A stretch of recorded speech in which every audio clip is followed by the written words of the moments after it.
একটা বালুমহালের নিকটবর্তী হচ্ছে গিয়ে শিমুল বাগান এবং আশেপাশের ঘাকরিয়া, জালালের চর সহ বিভিন্ন যে সকল গ্রাম আছে, তো সেগুলো থেকে অবৈধভাবে যেন কেউ পার কাটতে না পারে এবং অবৈধভাবে বালু উত্তোলন করতে না পারে।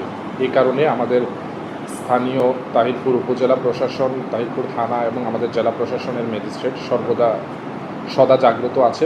প্রতিনিয়ত মোবাইল কোর্ট হচ্ছে, নিয়মিত মামলা দায়ের করা হচ্ছে।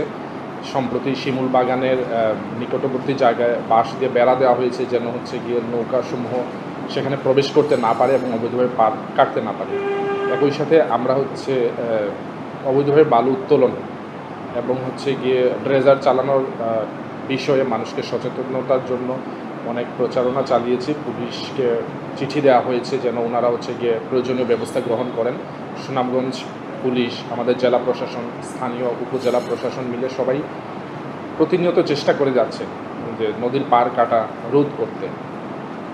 তারপরও হচ্ছে গিয়ে কিছু দুষ্কৃতিকারী সেই পার কাটার ক্ষেত্রে এখনও কাজ করে যাচ্ছে বলে আমরা জানতে পেরেছি। তো আমরা খুব শীঘ্রই সেই এলাকার মানুষকে নিয়ে আমরা এইখানে একটা হচ্ছে গিয়ে বড় ধরনের উদ্যোগ নিতে যাচ্ছি যেন হচ্ছে গিয়ে স্থানীয় মানুষজন প্রতিরোধ করে, এবং আমরা জেলা প্রশাসন, পুলিশ বাহিনী সহ সবাই মিলে ঐকান্তিকভাবে কাজ করছি এটা প্রতিরোধে। কিন্তু স্থানীয় লোকজন যদি প্রথম বাধাটা না দেয়, আসলে এটা অনেক কঠিন একটা বিষয় হয়ে দাঁড়িয়েছে। তো আমরা আমাদের কার্যক্রমের মাধ্যমে, আমাদের উদ্যোগের মাধ্যমে আমরা সবসময় চেষ্টা করে যাচ্ছি যেন নদীর পার কাটা, নদী ভাঙন রোধ বা স্থানীয় গ্রামগুলা ক্ষতির হাত থেকে রক্ষা পায়।